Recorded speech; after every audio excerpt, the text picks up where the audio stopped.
En representación de Leo Mars, el director de programa de artes del Centro Roberto Garza Sada de la Universidad de Monterrey. Me permito presentarme. Mi nombre es Amparo Vázquez, soy artista y profesora del programa de artes de la Universidad de Monterrey. Más tarde también nos acompañará Isaac Olvera, también artista y profesor de la Universidad de Monterrey, y quien estuvo trabajando en vinculación entre materia abierta y el curso de estudio de integración arte e ideología. Bueno, nada más pues para el público en general que nos acompaña hoy por primera vez, recordamos Materia Abierta es una escuela de verano sobre teoría, arte y tecnología establecida en la Ciudad de México. Como parte de su segunda edición, Ni Apocalipsis ni Paraíso, Meditaciones en el Umbral, se presentaron una serie de actividades en línea abiertas al público en general que se transmitieron en el canal de YouTube Materia Abierta y en las distintas plataformas digitales de las instituciones aliadas al programa. Esta edición de Materia Abierta es desarrollada con la Universidad Nacional Autónoma de México, en coordinación con Cultura UNAM, la Casa del Lago UNAM, el Programa de Arte, Ciencia y Tecnologías, AC, y la Cátedra Max Aub en Arte y Tecnología. Es posible gracias al apoyo adicional de Cádiz, Noro, Peana, Museo Tamayo y el Departamento de Arte de la Universidad de Monterrey, el Centro Roberto Garza Sada.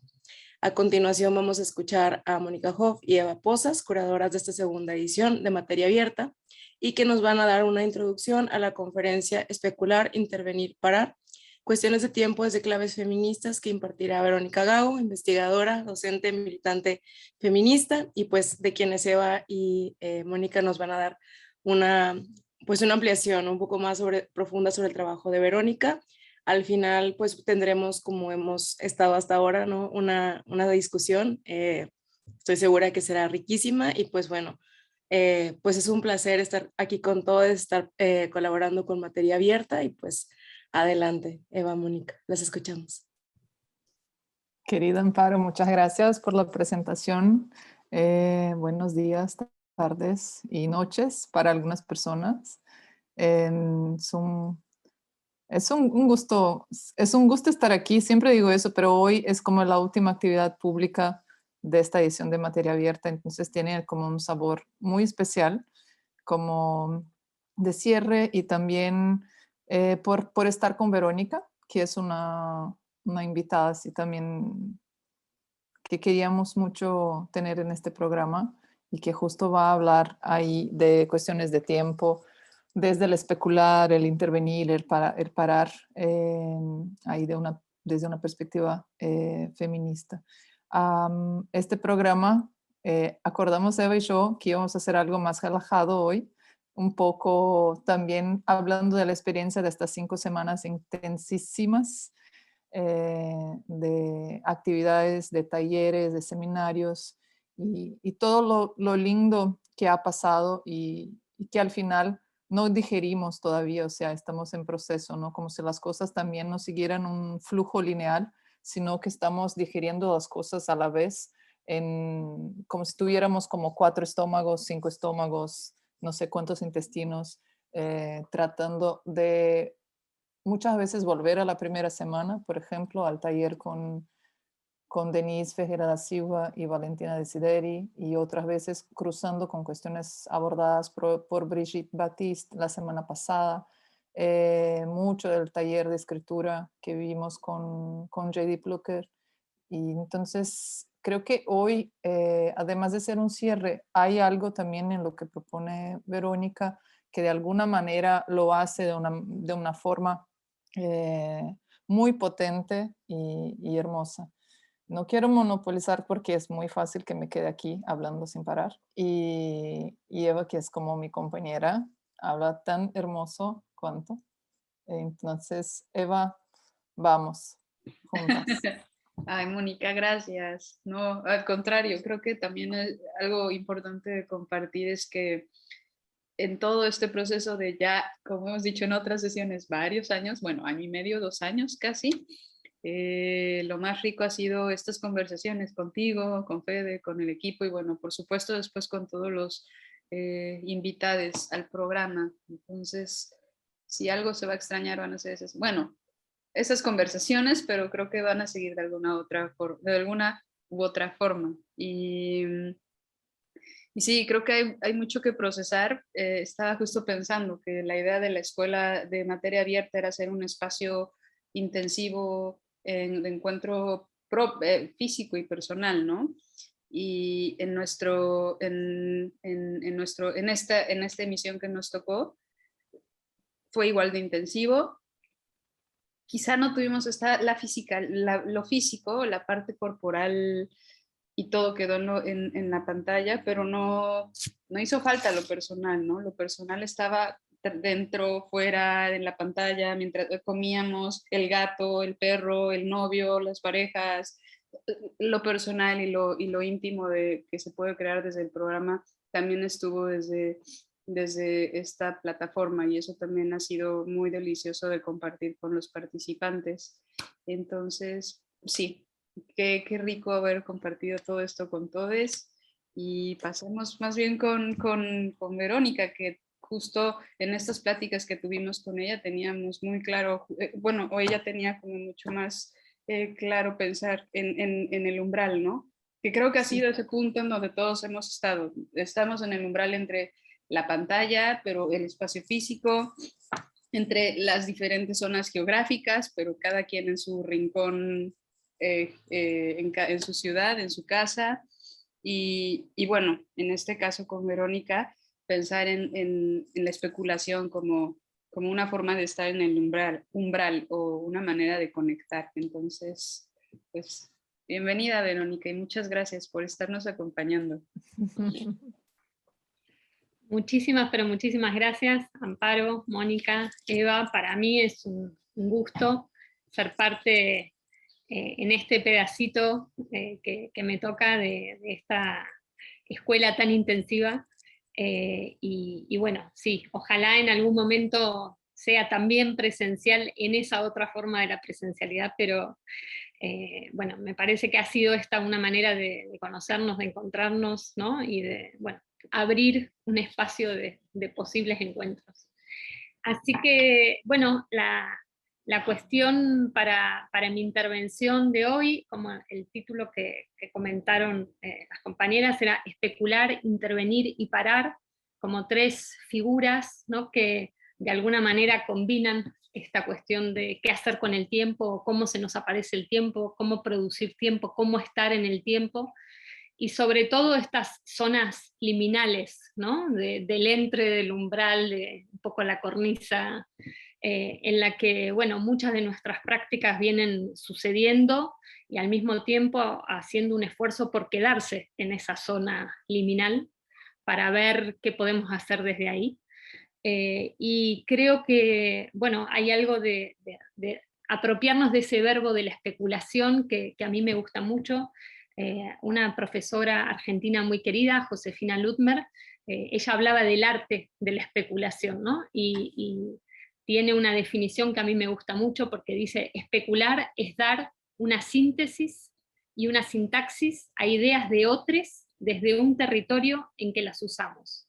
Y por lo tanto me parece que eso combina la idea de especulación con una práctica muy material de uso, ¿no? Porque si en general hablamos de especulación parece algo abstracto, ¿no? O en el plano puramente fantasioso, pero a la vez me parece que esta combinación de esa práctica de fantasía con un material de uso, con una práctica de uso, es interesante, y a la vez especular también tiene que ver con las imágenes que se juegan a espejarse, ¿no? Que cuáles son las imágenes que se componen y que se leen unas a las otras, y también es el verbo que reclaman como saber las finanzas, ¿no? Bueno, la especulación financiera es una palabra que ha sido, además, desde nosotras, algunas compañeras feministas aquí en Argentina, que venimos trabajando la cuestión de las finanzas desde un punto de vista feminista, y sobre eso también voy a hablar. Me parece que hay algo que hacer con ese verbo como un campo de disputas también de qué significa la especulación, ¿no? Y por eso me parecía que la especulación podía ser una suerte de procedimiento, ¿no? Para conectar con el umbral, como una locación que nos permite pensar esas disputas por el tiempo. Y entonces había pensado como tres escenas, ¿no? De las que podemos, o en las que yo vengo trabajando y reflexionando, que tienen que ver con el tiempo y con esta posibilidad de especular. Uno tiene que ver con lo que ha sido y lo que sigue siendo, porque ahí también es un tiempo pasado que a la vez es presente y es tiempo futuro, la huelga feminista en estos últimos años como una política de intervención sobre el tiempo de la explotación del trabajo, ¿no? Y cómo ese vínculo entre huelga y tiempo de la explotación empieza a querer decir otras cosas cuando es apropiada desde el feminismo y reapropiada desde los feminismos contemporáneos. Por otro lado, me parece que hay una pregunta que ha surgido, por lo menos desde algunos espacios y algunas geografías feministas, que tiene que ver con cómo confrontamos la especulación financiera como apropiación del tiempo futuro, ¿no? Y en qué sentido desde los feminismos también hay algo que se está diciendo, que se está tramando, que se está imaginando respecto de esa confiscación del tiempo futuro. Y por último, quería también volver con la pregunta de qué significa intervenir en el tiempo presente, ¿no? ¿Con qué imágenes nos hemos encontrado en estos 2 años ya casi de pandemia, donde parecía tan complicado intervenir en el tiempo presente, ¿no? Entonces, por lo menos quería traer esas 3 imágenes, esos 3 problemas que son perspectivas que creo que nos pueden dar elementos para justamente pensar la temporalidad.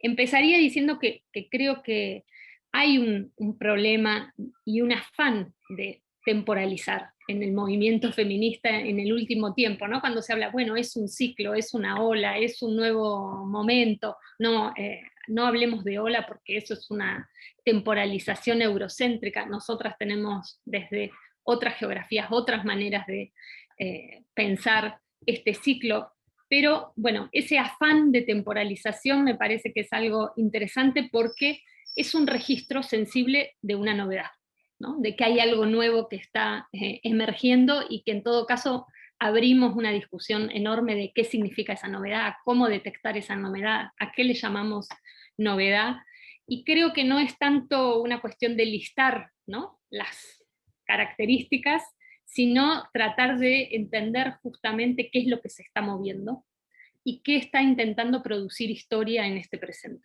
¿no? Y creo que a eso le podríamos llamar afán de temporalización en este momento del feminismo. Y eso ha abierto una ebullición de genealogías. Y eso me parece un movimiento muy interesante, ¿no? Es decir, cuando digo que no hablamos necesariamente de olas o de ciclos en un sentido lineal, creo que ese deseo y esa ebullición de genealogías, ¿no? de trazar mapas, de pensar en ancestras, de vincular historias con bueno, calendarios distintos, ¿no?, de los ciclos de lucha, me parece que es algo muy interesante y que además dentro del movimiento feminista, con toda la multiplicidad que significa hablar de movimiento feminista, esa ebullición de genealogías es muy rica, ¿no? Y abre una temporalidad que a mí me gusta pensar bajo la figura casi de un hojaldre, ¿no?, donde hay muchas capas ahí que se están superponiendo y que me parece que no hay que llegar a un acuerdo y a un consenso, sino que el ejercicio mismo que abre esa ebullición genealógica es de por sí interesante porque está disputando justamente la temporalidad del movimiento. Sí, considero que hay 2 características muy interesantes y que son compartidas, creo, en muchas lecturas que señalan algo propio de este momento, que es, por lo menos desde mi punto de vista, cómo se conjugan una dimensión masiva con una dimensión radical de los feminismos y del movimiento feminista y en su capacidad de ocupar la calle y de producir imágenes contundentes de esa masividad. Entonces, creo que esa masividad al mismo tiempo se vincula con una dinámica fuertemente transnacional o transfronteriza, ¿no? Entonces, en ese triángulo de masividad radical y internacionalismo o dinámica transfronteriza, yo creo que ahí hay una zona, un espacio de novedad, ¿no?, que puede de alguna manera dar elementos de esa temporalización que digo que es interesante para pensar qué es lo que estamos viviendo, y también porque somos parte y somos contemporáneas de de este momento del movimiento feminista, y eso nos hace parte inmediatamente de esta ebullición de genealogías, ¿no? Intervenimos en esa producción genealógica, y eso me parece interesante. Ahora me voy a concentrar por ahí en el ejercicio de la huelga, del paro feminista, pero digo huelga porque por ahí paro no se entiende de la misma manera en todos lados, pero creo que llamar a parar, llamar a hacer huelga, es un ejercicio sobre el tiempo, y al mismo nivel que se llama a parar, eso requiere una enorme cantidad de activismo, de actividad, de preparación, incluso jornadas frenéticas, ¿no? de organización de la huelga. Creo que desde por lo menos marzo del 2017 se han venido sucediendo, ¿no? Una serie de huelgas internacionales que ponen a jugar este triángulo del que hablaba, ¿no? Masividad, radicalidad y coordinación transfronteriza, ¿no? Apertura de dinámicas de conexión entre territorios distintos, que me parece que ha hecho algo con el tiempo, ¿no? Que tiene que ver justamente con intentar pensar, por un lado, cuestiones organizativas muy concretas, que es qué significa que desde los feminismos nos apropiemos de una herramienta clásica del movimiento obrero, que también clásicamente ha excluido, ¿no?, a grandes sectores de la población, y especialmente a mujeres, a trabajadores y trabajadoras migrantes, a trabajadores y trabajadoras no formalizadas o no sindicalizadas.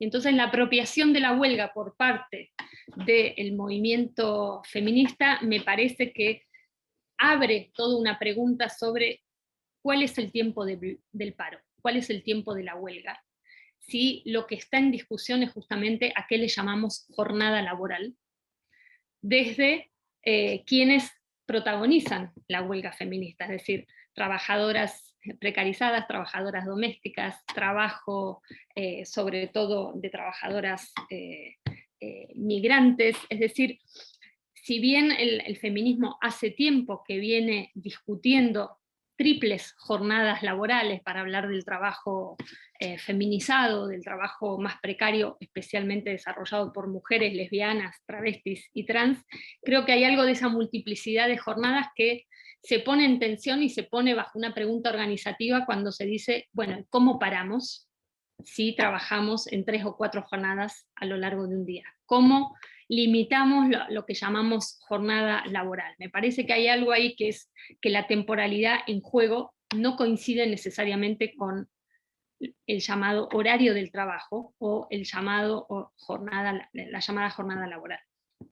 Pero a la vez abre una pregunta más profunda: ¿cuál es el horario de trabajo para quien combina trabajo doméstico con trabajos intermitentes, por ahí con momentos de desocupación, con recepción de subsidios sociales, con trabajo comunitario? Es decir, ¿qué significa parar si después del trabajo asalariado seguimos trabajando en la casa, en el barrio, en los espacios comunitarios, y en todos esos territorios que de alguna manera amplían y desbordan lo que podemos llamar incluso espacio doméstico, y reformulan lo laboral mismo? ¿Cuándo se puede parar de estar sujetas, también, esa fue una pregunta al paro, a los mandatos de género, ¿no?, y a los roles sexualizados que imponen esas jornadas que se multiplican y que se amontonan? Creo que al menos podemos ver 2 tiempos del paro, o 2 temporalidades del paro que se pone en juego. Una es esta que evidencia la desmesura de lo que llamamos tiempo de trabajo, cuando son ciertos cuerpos los que empiezan a protagonizar la huelga, ¿no?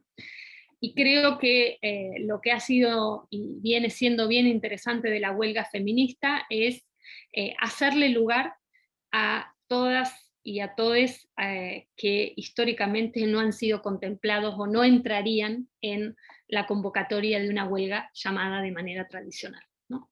Entonces, creo que hacer espacio y alojar, digamos, todas esas formas de trabajo donde es difícil medir la jornada de trabajo, donde es difícil medir los bordes y las fronteras de cuándo es trabajo doméstico, cuándo es trabajo remunerado, no remunerado, y no ver en esas trayectorias laborales y vitales una restricción o un impedimento para el paro, sino más bien que la pregunta era cómo la huelga es capaz de alojar todas esas trayectorias laborales y vitales tan diversas que en principio estarían excluidas de la posibilidad de parar. Creo que algo bien interesante que ha hecho la huelga feminista es abrir la pregunta de cómo pueden parar sus actividades quienes en principio no pueden parar, porque dependen de ese trabajo para comer al día siguiente, porque en principio no tienen un patrón o un jefe a quien parar, porque en principio la idea de paro necesita ser reorganizada frente a esta precarización generalizada, a la vez distribuida de manera muy desigual. Entonces, creo que lo que abre como pregunta el paro respecto del tiempo es eso, cómo medir esta inconmensurabilidad de formas de trabajo y a la vez cómo volver la herramienta del paro una herramienta política efectiva, justamente para quienes, y especialmente para quienes en principio no tendrían el derecho de parar. Creo que ahí hay una pregunta muy interesante que se mezcla con qué significa parar esas tareas que supuestamente no pueden parar, que son las de la reproducción social, la de la reproducción cotidiana.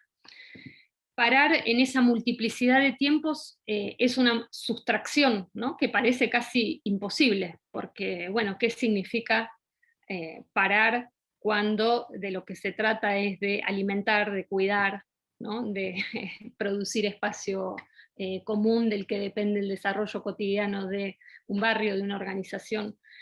Creo que poner en pregunta ese tipo de imposibilidad de parar y al mismo tiempo deseo de parar es lo que ha producido de alguna manera otra visibilidad para esas tareas, otra manera de problematizar por qué esas tareas son permanentemente invisibilizadas, y otra pregunta sobre la contabilización de las horas de trabajo, del tiempo de trabajo, y qué cuenta como trabajo, ¿no? Me parece que el paro ha puesto esa pregunta, ¿qué cuenta como trabajo y qué significa parar ese trabajo invisibilizado, no contabilizado? Y usar el paro, la huelga, como una herramienta justamente para hacer colectivamente esa pregunta, no cada quien en su situación individual y privada, sino hacer colectivamente esa pregunta y nutrir colectivamente esa pregunta.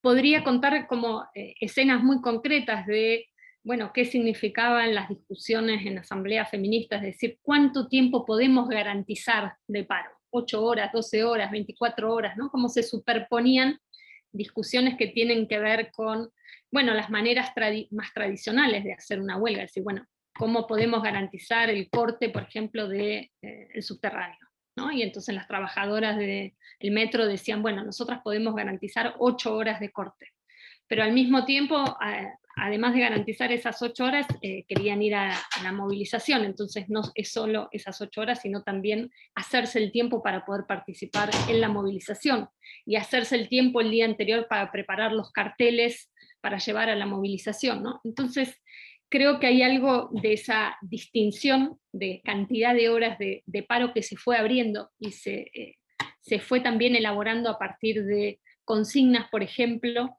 como esa que se hizo muy conocida y muy transversal en muchísimos lados, de nosotras paramos, se para el mundo. Estamos para nosotras, este tiempo es para nosotras y para nosotres, ¿no? Fueron todas formas de elaborar colectivamente qué significaba ese ejercicio colectivo de reapropiación del tiempo. Y creo que en ese sentido, digamos, lo que ha hecho la huelga feminista es también relevar espacialidades de trabajo que no son en general reconocidas como tal. ¿Qué significa que se haga huelga en la calle y en la casa, en la comunidad y en el trabajo también, en la escuela y en la familia, ¿no? Es decir, habilitar espacialidades donde la huelga puede suceder que no son el lugar de trabajo, entendido en su sentido más estricto y clásico, sea la fábrica, sea la oficina, sea el taller, ¿no? Creo que esa exhibición, digamos, y esa multiplicación de lugares desde donde se preguntaba qué significa hacer paro desde este lugar, qué significa hacer una detención de tareas cuando estoy trabajando como freelance en mi casa a solas, qué significa hacer huelga cuando estoy siendo vendedora ambulante en la calle y si hoy no trabajo, mañana no tengo ingresos. creo que la multiplicidad de esas preguntas que complicaron, ¿no? Y hacen mucho más difícil el paro, que no es la estrategia sindical clásica de un sindicato convoca un paro, se sabe qué significa ese paro, quiénes van a parar, y se sabe lo que se demanda en ese paro y cuáles son los derechos, porque en general no en todos los países, pero hay unos derechos que reglamentan la posibilidad de la huelga. Bueno, esto era combinar dinámicas de huelga no aseguradas en términos de derechos, en espacialidades no clásicamente consideradas como espacialidades que pueden intervenir en una huelga, y por dinámicas laborales justamente que no son muchas veces ni siquiera contabilizadas como laborales. Entonces creo que toda esa complicación que trae el paro feminista, o conjugar en términos feministas la huelga, lo que hace es pensar qué significan hoy nuestros tiempos de trabajo, ¿no? En relación a qué contabilizamos esos tiempos de trabajo, y qué significa un ejercicio colectivo de reapropiación de nuestro tiempo, cuando las dinámicas de trabajo son cada vez más extensas, donde la acumulación de jornadas laborales ya podríamos decir que sobrepasó la triple jornada clásica con la que se hablaba desde los feminismos, y que hoy, bueno, incluso hay una disputa por el tiempo del sueño y del descanso que parece a punto de desaparecer, ¿no?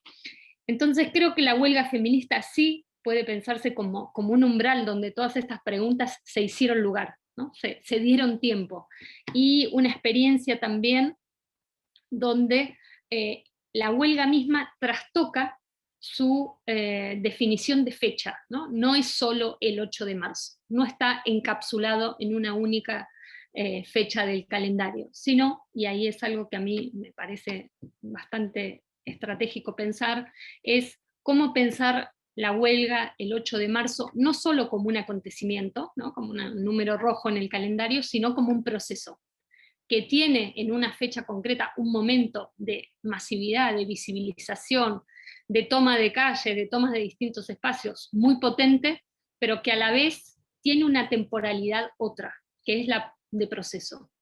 Y esto creo que es interesante también para abrir la doble temporalidad de la masividad que estamos viendo de los feminismos, ¿no? Porque hay una masividad que es más perceptible, que es justamente cuando vemos estas imágenes de manifestaciones y marchas enormes, ¿no? Que hemos visto en distintos lugares, que además nos las vamos pasando, ¿no? Entre nosotras y nosotros vamos viendo lo que está pasando aquí. Hay también ritmos distintos, ¿no? De cuándo sucede en México, de cuándo pasa Chile, de qué pasa con Argentina, de qué pasa en España, ¿no? Es como una especie de coreografía de ritmos donde esas fechas también va sucediendo casi como un sistema de postas por momentos, ¿no? En cada 8 de marzo hay algún lugar que bueno, llamó más la atención, o por su masividad, o por el tipo de dinámica política que logró organizarse, por la discusión que se dio en los medios de comunicación y en las organizaciones. Hay toda una, digamos, una movida que, por supuesto, concentra en esa fecha, pero creo abre una temporalidad otra, más amplia, de decir, bueno, ¿cómo se llegó justamente a esa enorme convocatoria? ¿Cómo se tejió esa posibilidad? Y creo que eso hace lugar a pensar que esa masividad no es puro espontaneísmo, que hay un trabajo enorme, ¿no? De activismo, de organización, justamente para producir ese día en la calle, ¿no? Y entonces ahí las temporalidades políticas de nuevo se hojaldran y se complican, ¿no? Es decir, ese momento de masividad más visible creo que nos permite pensar también la masividad como algo que, y esto es lo propio y más me parece radical e interesante también del movimiento feminista, cómo esa masividad sigue prolongándose todos los días en la manera en que el movimiento feminista afecta las relaciones sociales en las familias, en las casas, en la calle, en el lenguaje, en cómo hablamos, en las representaciones, en las maneras de hacer arte, en las maneras en que, bueno, hoy, por ejemplo, las generaciones más jóvenes están pensando su sexualidad, sus cuerpos, sus vínculos, lo que ha significado una elaboración colectiva sobre qué significan las violencias y qué se hace con las violencias, cómo se está redefiniendo el problema de qué significa hacer justicia y abrir esa pregunta de qué significa hacer justicia en términos feministas. Creo que esa masividad que un día la vemos concentrada en una manifestación o en una marcha muy enorme, es una masividad que sigue, ¿no? Que no deja de insistir y de prolongarse en una cantidad de escenas y trastocamientos de la vida cotidiana, ¿no? Que también explican, ¿no?, que en ciertas fechas esa masividad se haga visible, compacta y mucho más evidente en la calle. Creo que ese doble revés de la masividad es algo que aporta de manera muy fuerte el feminismo, a diferencia de muchos otros movimientos que creo que congelan de alguna manera la imagen de masividad en el momento callejero, ¿no? Pero que la conexión entre ese momento callejero de masividad y el impacto y la transformación en las relaciones cotidianas no es tan evidente o no está tan problematizado como sí lo está desde los feminismos, ¿no? Entonces, esa temporalidad de la masividad creo que es un pliegue que también nos permite pensar cómo la huelga es a la vez una fecha y un acontecimiento, y es un proceso con otro tiempo y con otra escala. A la vez, creo que las huelgas de estos últimos años han activado memorias de huelga, para sumar otro hilo de temporalidad. Hay una compañera, amiga, Susana Draper, que ha investigado, por ejemplo, una producción de mujeres en una cárcel de México, que hacían un fanzine en el 2015 titulado Mujeres en huelga, se cae el mundo. Y entonces ella postula si tal vez la imaginación de la huelga no surgió de la cárcel. Pero también hay otras compañeras que han narrado, por ejemplo, me refiero también a otra amiga y filósofa mexicana, Raquel Gutiérrez Aguilar, cómo la experiencia de la cárcel, y en particular la huelga de cárceles de mujeres en la que ella estuvo, produce una comunidad política de otro tipo. Y si la huelga no puede ser una imagen y un momento de comunidad. Creo que además el tiempo del paro efectivamente combina el tiempo de la huelga, una práctica que es a la vez de rechazo, una forma de decir ya basta en general a las violencias, pero también al modo de ir leyendo cómo se han conectado las violencias económicas y violencias racistas con las violencias machistas, por ejemplo.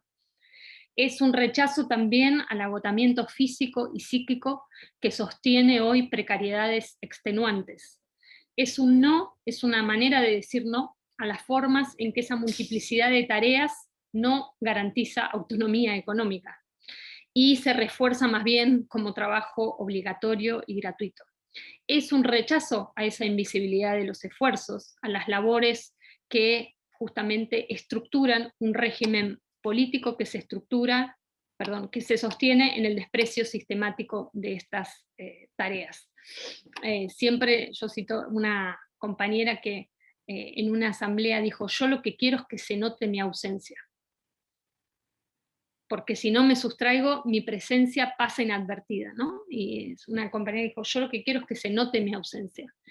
Y creo que al mismo tiempo que se da esa temporalidad de rechazo, ¿no?, de hacer justamente una especie de esfuerzo colectivo por hacer notar porque se noten ciertas ausencias, es lo que abre también un tiempo otro que es especular, fabular, pensar qué sería otra manera de organizarnos y qué haríamos si tuviésemos otro tiempo para nosotras y nosotros.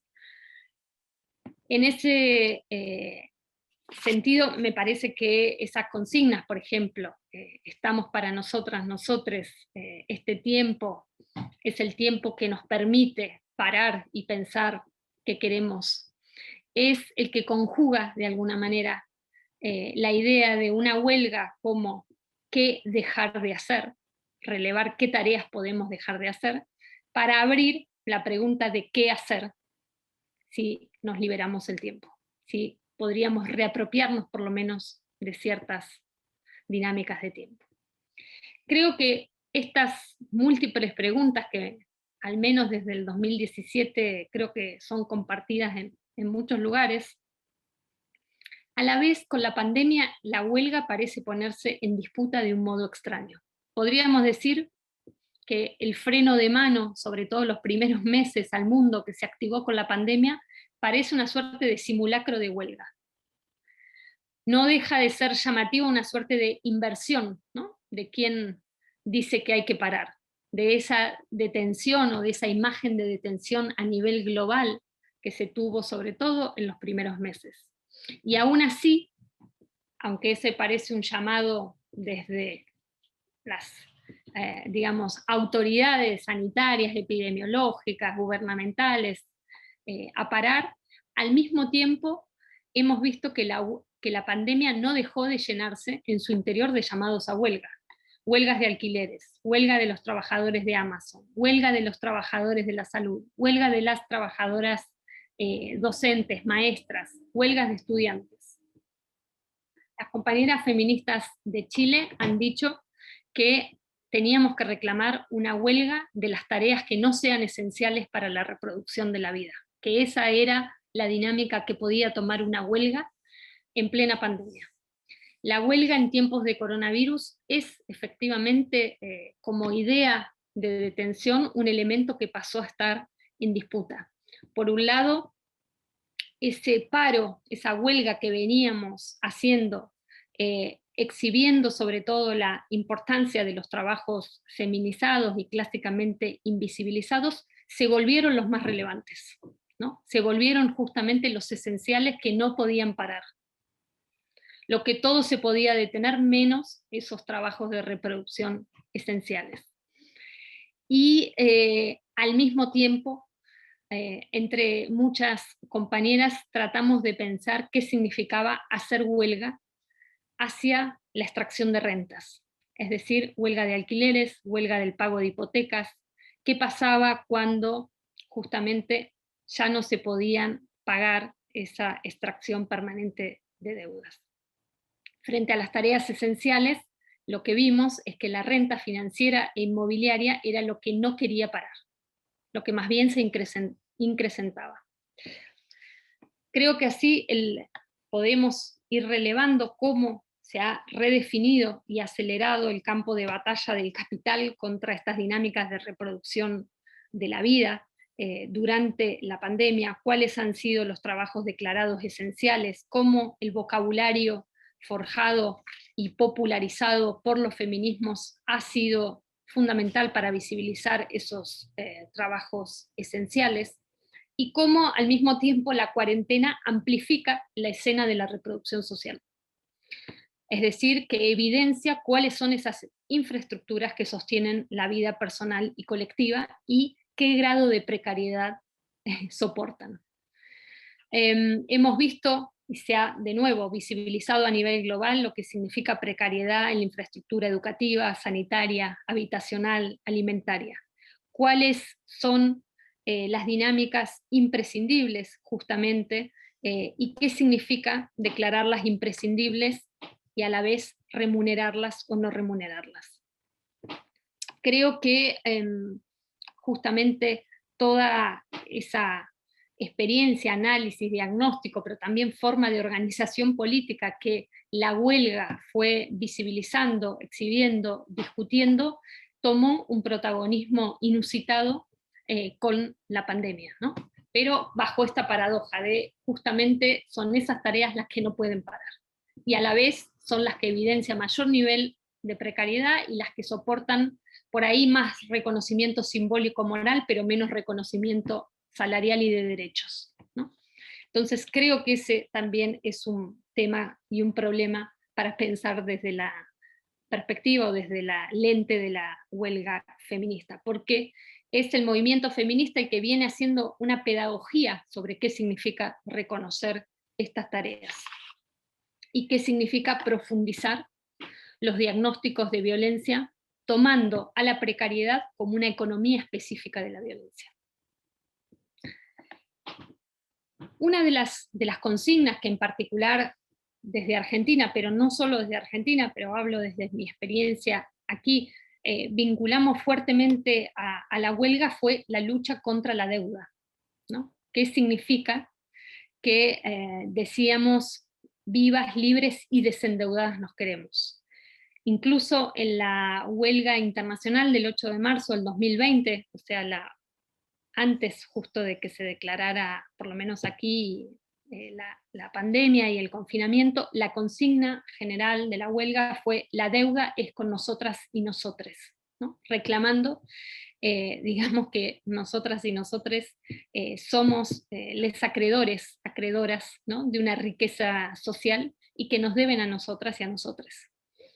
Parar contra la deuda es parar, decíamos, contra el tiempo de la especulación financiera, y hemos hecho un montón de trabajo, de análisis y trabajo político por discutir qué sería hacer una lectura feminista de la deuda, cuando la idea es justamente conquistar, discutir lo financiero más allá del lenguaje abstracto y experto con que en general lo leemos en los diarios o lo vemos en la televisión, hablado, ¿no?, por economistas varones, y en general en un lenguaje bastante inaccesible, ¿no?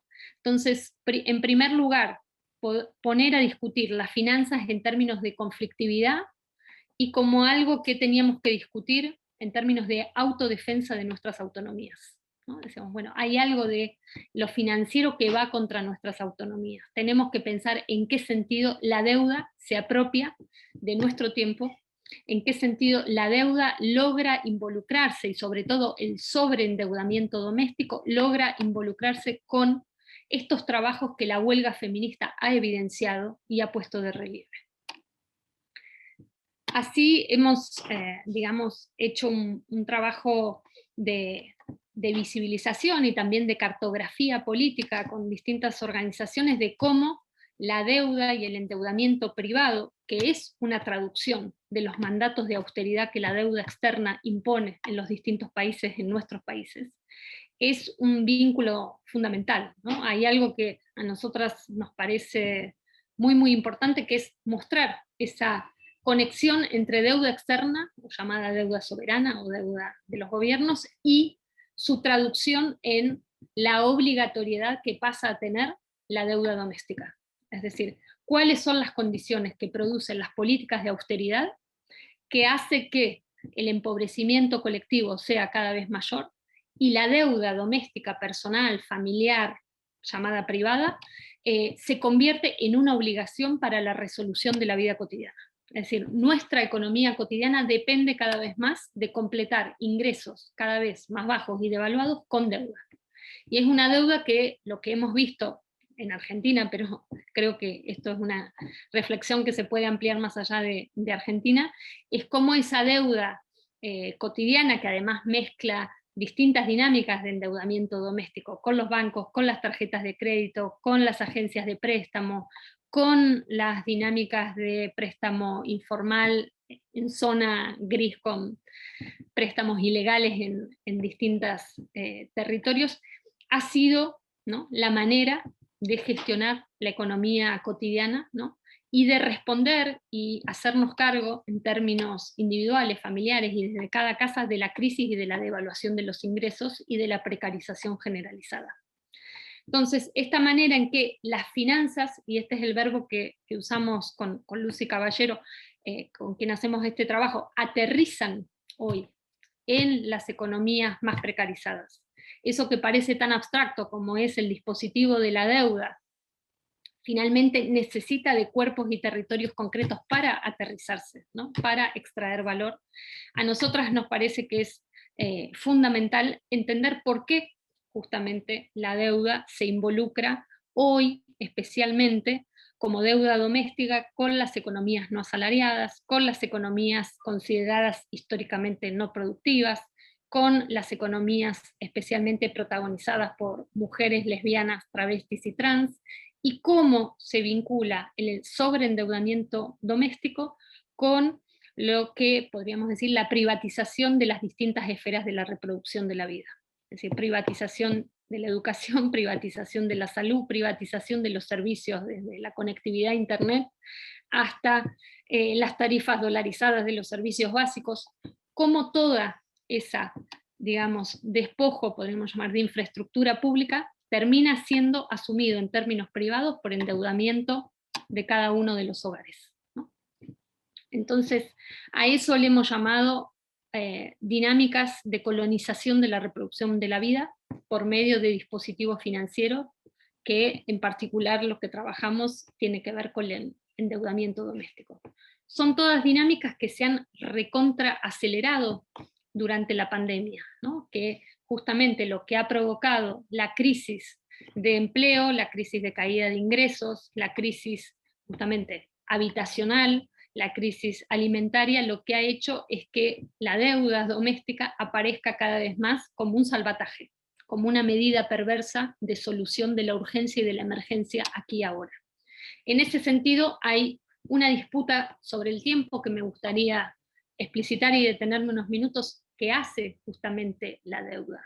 La deuda, cuando la asumimos, lo que hace es proyectar la obligación financiera, es decir, prometer a futuro un pago, pero lo que especialmente produce la deuda cuando se involucra con economías precarizadas, intermitentes, informalizadas, es que yo no puedo prometer qué tipo de trabajo voy a tener. Es decir, no es lo mismo sacar una deuda con un recibo de trabajo estable, ¿no? En el que yo sé que voy a tener ingresos para pagar esa deuda, que contraer deuda cuando mi economía está tremendamente precarizada e incluso cuando soy desempleada.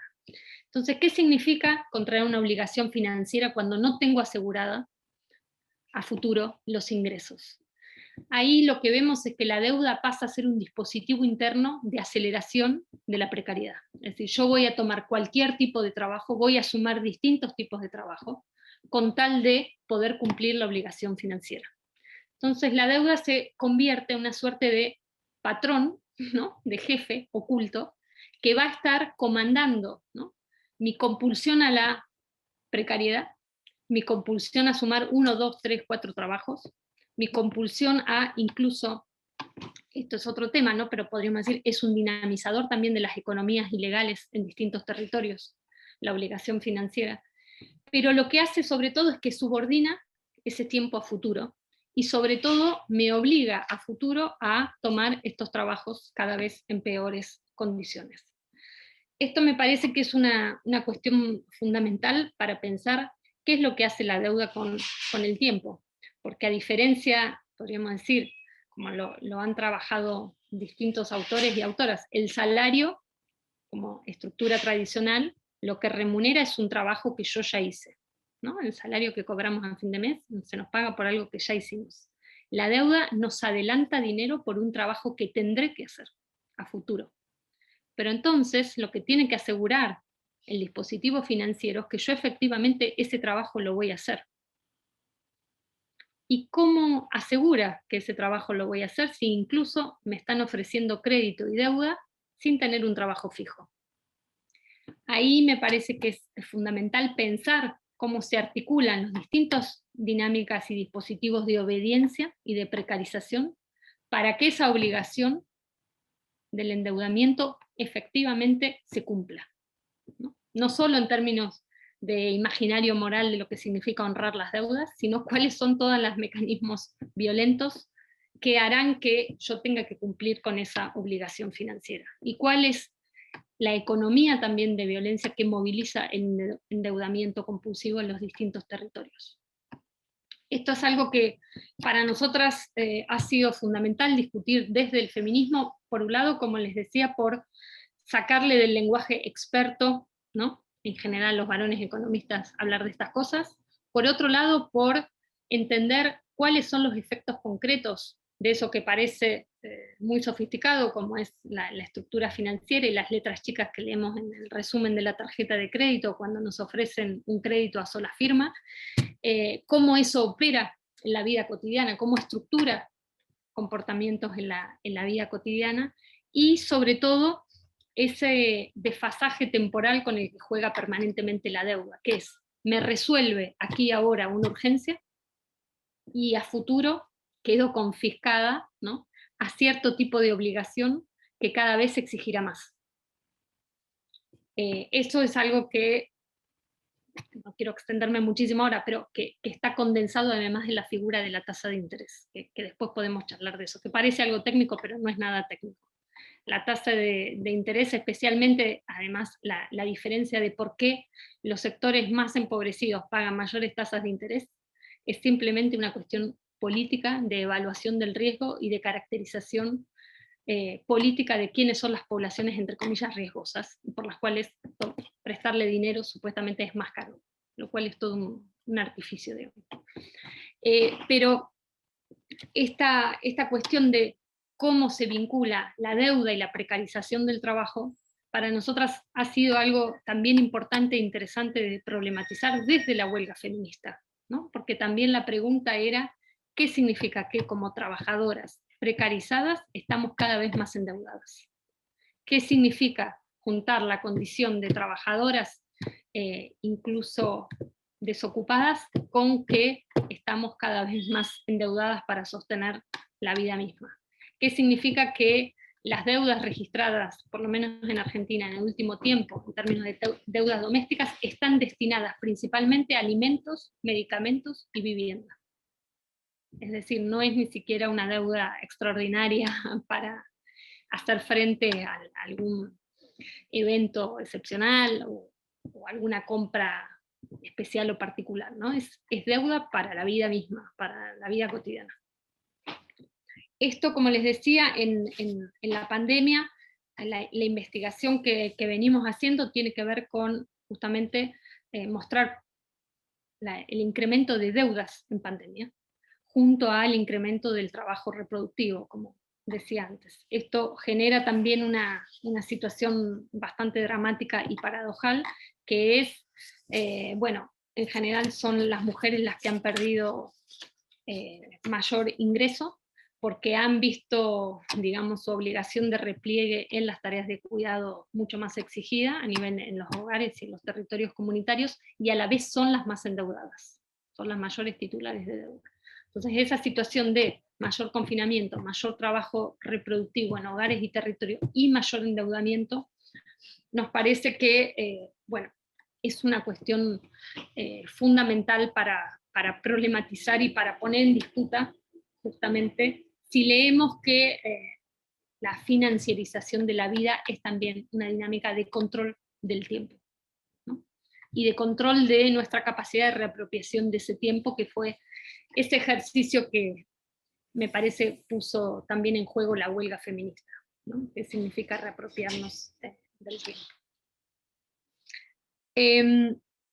La metodología que nosotras con Lucy Caballero utilizamos para pensar estas cuestiones, le decimos, es una que va de las finanzas a los cuerpos, ¿no? Que intenta pensar cómo se aterriza ese mundo aparentemente abstracto financiero en los cuerpos concretos. Y además cómo hay una diferencia, cómo no se puede pensar en términos universales la relación deudor-acreedor, ¿no? No es lo mismo quien toma deuda para migrar, no es lo mismo si tomás deuda siendo trabajadora precarizada que si sos jefa de hogar con hijos a cargo. Es decir, hay una manera en que la deuda se aterriza en los cuerpos que está claramente diferenciada y que no permite universalizar, ¿no? Esa relación de acreedor-deudor como, bueno, mucha literatura dedicada al tema intenta hacer. Creo que para pasar al último punto, la cuestión de las intervenciones, ¿no? Creo que durante este tiempo de pandemia lo que ha sido más difícil es justamente hacer intervenciones en la calle, ¿no? Sobre todo los primeros tiempos, el lugar desde donde hemos construido, bueno, me parece, mucha capacidad de hacer, de encontrarnos, de pensar, de elaborar, que es la calle, ha sido fuertemente restringido. Sin embargo, las intervenciones desde las casas, desde los barrios, desde los distintos territorios no han parado. Creo que ha habido un enorme esfuerzo para persistir y ensayar aperturas del tiempo mismo de la crisis, ¿no? En Argentina creo que ha sido muy importante, por ejemplo, el primer año de pandemia, la disputa por sostener el derecho y la legalización del aborto como una agenda urgente. Al principio de la pandemia se decía, bueno, no, esto va a quedar para después porque ahora estamos en plena pandemia. Y ha sido, creo, un trabajo enorme del movimiento feminista decir, esto es una urgencia, en pandemia, ¿no? Y bueno, eso lo podemos contar como triunfo, porque a fin del año pasado se legalizó el aborto, pero digo, eso no fue automático, fue todo un trabajo político de sostener que eso era una prioridad y una urgencia, y que ahí había una necesidad en pandemia, ¿no? Y creo que, bueno, podríamos contar en distintos lugares una cantidad de invención de iniciativas que se hicieron, ¿no? Para, sobre todo, denunciar el aumento de violencias domésticas en plena pandemia, ¿no? Y de denunciar también cómo se intersectaban, de nuevo, las violencias machistas y las violencias económicas, especialmente las violencias vinculadas a la especulación inmobiliaria, es decir, desalojos, ¿no? Aumento de alquileres, deudas por alquileres, y lo que ha significado eso en términos de hacinamiento, aumento de la violencia de género y bueno, distintas situaciones vinculadas con la vivienda, justamente en ese lugar donde el feminismo venía poniendo una cantidad de problemas, ¿no? De, bueno, ¿qué significa desromantizar los hogares? Todas tensiones que se han visto rediscutidas con la idea del quédate en casa, ¿no? Creo que ese ha sido un gran laboratorio también en la pandemia para muchas de las discusiones que se venían dando y que se vienen dando y que se siguen dando desde los feminismos. Creo que la huelga justamente lo que ha mostrado es la capacidad de ligar y de vincular la vivienda con las calles, con los barrios, con los lugares de trabajo. Ha sido una estrategia de intervención política y ha trazado, como decía, además de esta ebullición de genealogías, un vínculo histórico con el archivo de las huelgas. Huelgas inquilinas, huelgas fabriles, pero también huelgas en las rutas, huelgas de amas de casa. Y, insisto, hubo huelgas muy importantes en plena pandemia, ¿no? Y ese es un archivo que a veces queda un tanto invisibilizado. Ahora creo que ha habido una enorme disputa de qué significa huelga en esos territorios domésticos que han sido sobreexigidos en la pandemia. ¿Qué significa huelga en los territorios comunitarios que han estado en la primera línea para atender las distintas emergencias en estos tiempos? ¿Qué significa parar cuando lo que hay además es un enorme cansancio, ¿no? Físico y psíquico de este tiempo, donde esa reapropiación del tiempo parece hoy más difícil que nunca, donde las jornadas laborales parecen haber perdido todo límite y todo borde? Para terminar, lo que quería decir es que la huelga, de alguna manera, nos da tiempo, ¿no? Es una disputa por darnos tiempo, y a la vez que es lo que nos deja también pensar en intervenciones que hagan de nuestros territorios también lugares de especulación imaginaria. Poner a los territorios en condición o en situación de especulación imaginaria creo que ha sido otro de los elementos de la huelga feminista. Y bueno, no sabemos cómo será el próximo 8 de marzo, o cómo será la próxima movilización, o cómo será la próxima acción, pero bueno, es todo un desafío hacernos tiempo para preparar futuras huelgas. Así que muchas gracias.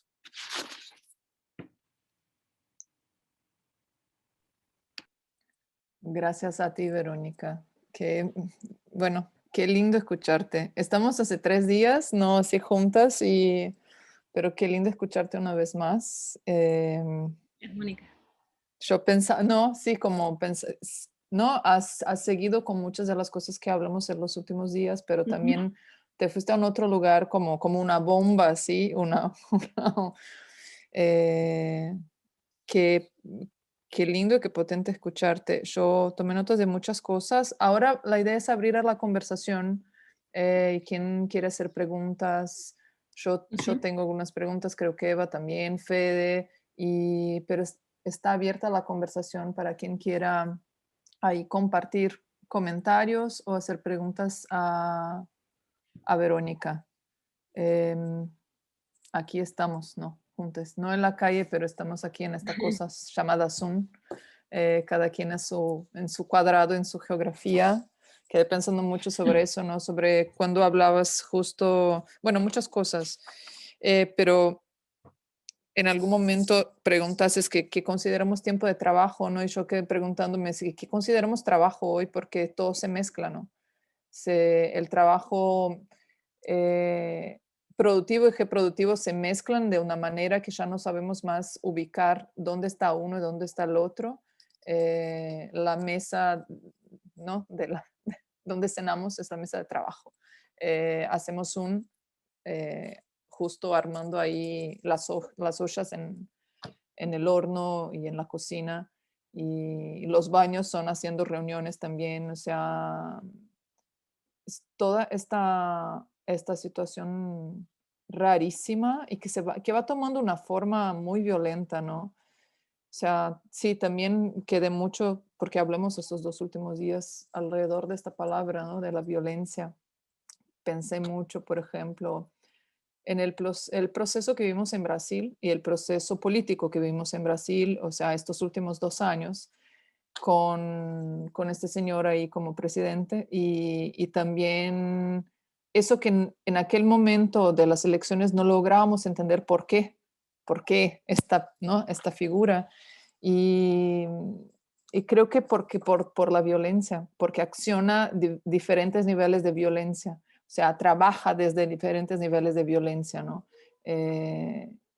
Entonces, bueno, muchas cosas. Tengo así como, y a la vez también eso que hablabas como de la temporalidad del movimiento feminista, ¿no? Y ahí me acordé de algo que habla como Hojitas de Gato, como del proyecto moderno de las cosas y de los vínculos, ¿no? Y entonces creo que esta temporalidad del movimiento feminista se va a otro lugar porque justo esto que hablábamos ayer también, más allá del resultado, de lo que buscamos, ¿no? Como resultado, hay algo que pasa en el medio, en el proceso, que es la construcción de vínculos, y eso extrapola la construcción de las cosas. O sea, no es como poner abajo la cosa o el resultado final, ¿no? Lo que se quiere conquistar o a dónde se quiere llegar, pero hay una construcción de vínculos que es tan fuerte ahí en el movimiento, ¿no? En el proceso de gerir el propio movimiento, o sea, su propia pedagogía, que me parece tan importante cuanto, no sé, escuchándote, ¿no? Sí, algunas cosas que me resonaron muy, muy fuerte, además de un montón de otras. Y bueno, abrimos a la conversación, a las preguntas. Sí, les invitamos a prender sus cámaras para que podamos vernos. Un poco conectado. Hola, Fernanda. ¿Alguien iba a hablar?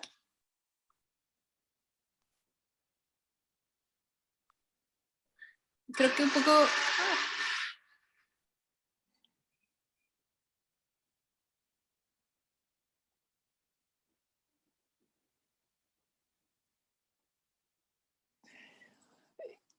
¿Puedo hablar una cosa Eva, antes? Es porque tengo el cuerpo todo como eléctrico así, y me parece, me parece una sensación, una imagen muy hermosa para cerrar este programa, porque quedamos ahí como en el tarot, en las imágenes, especulando imaginativamente, o sea, desde un algo que no pasa por la razón occidental necesariamente, o sea, pasa por un conjunto de símbolos otros, y ahora es como si bajáramos a la calle, o sea, y no sé, es claro, por los temas, por el tono, ¿no? Por cómo está entrañado en ti, entonces nos entraña también, y creo que eso está muy bien, está como muy que me lleva a las palabras.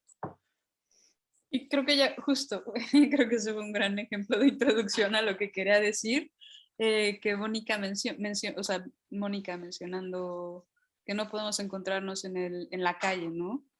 Pero nos encontramos a través de estas plataformas, y al final es encontrarnos también un poco, creo que desde lo que hablábamos en la introducción a esta plática, nos estamos encontrando desde nuestros propios espacios domésticos, ¿no?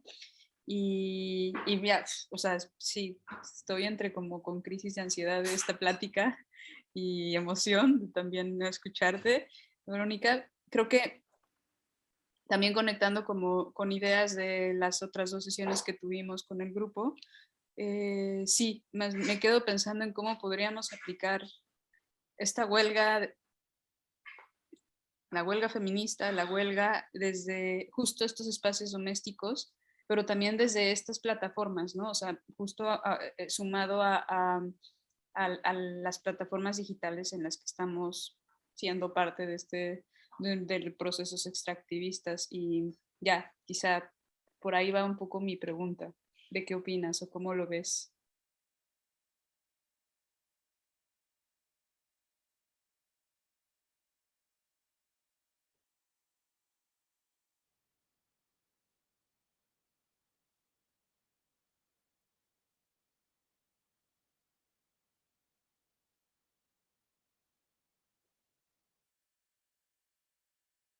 ¿Alguien más quiere sumar alguna pregunta? O también sé que se prefiere en el chat, pueden subir ahí las preguntas y vamos.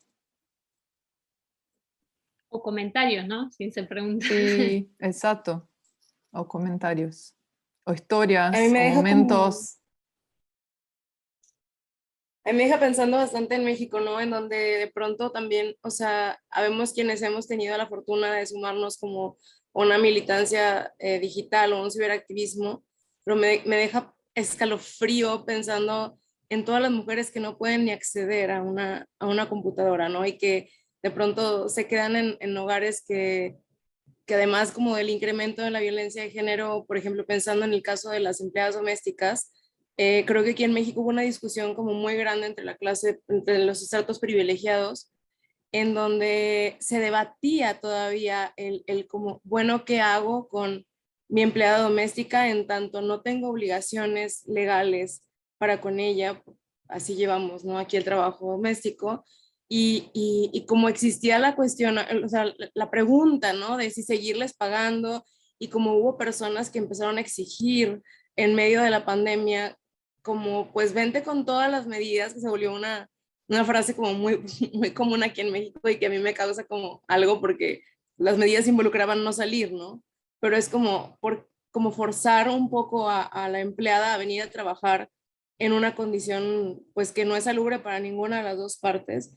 Y a mí se me hizo como bastante fuerte eso porque creo que es como una revictimización, ¿no? Para la empleada que no, o sea, que no de pronto tiene como mucha opción porque además se le está condicionando como, o sea, es como, bueno, si digo que no, quizá no solo no me pagan esta vez, sino quizá no tenga como trabajo después de la cuarentena en particular, que fue como cuando más se respetó aquí como las cuestiones de pandemia y, y cómo impacta eso como también, ¿no? Al interior de su hogar, pensando que muchas son jefas de familia en México también.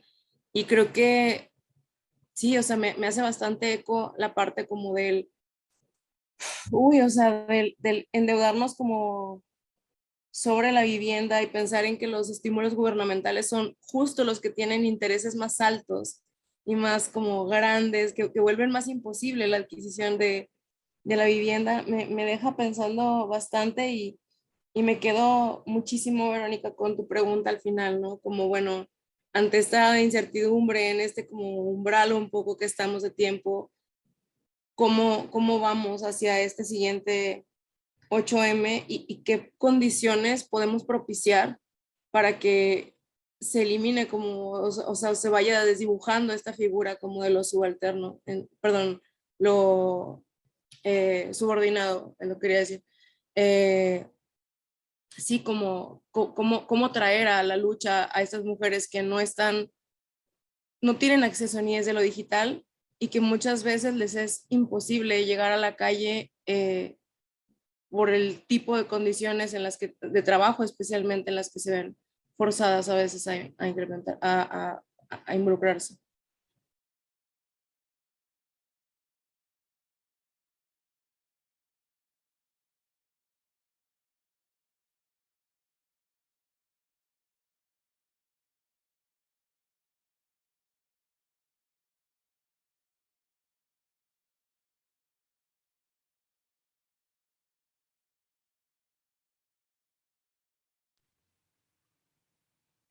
Bueno, si quieren puedo hacer un comentario a estas primeras como, intervenciones y ver si después sigue la conversación.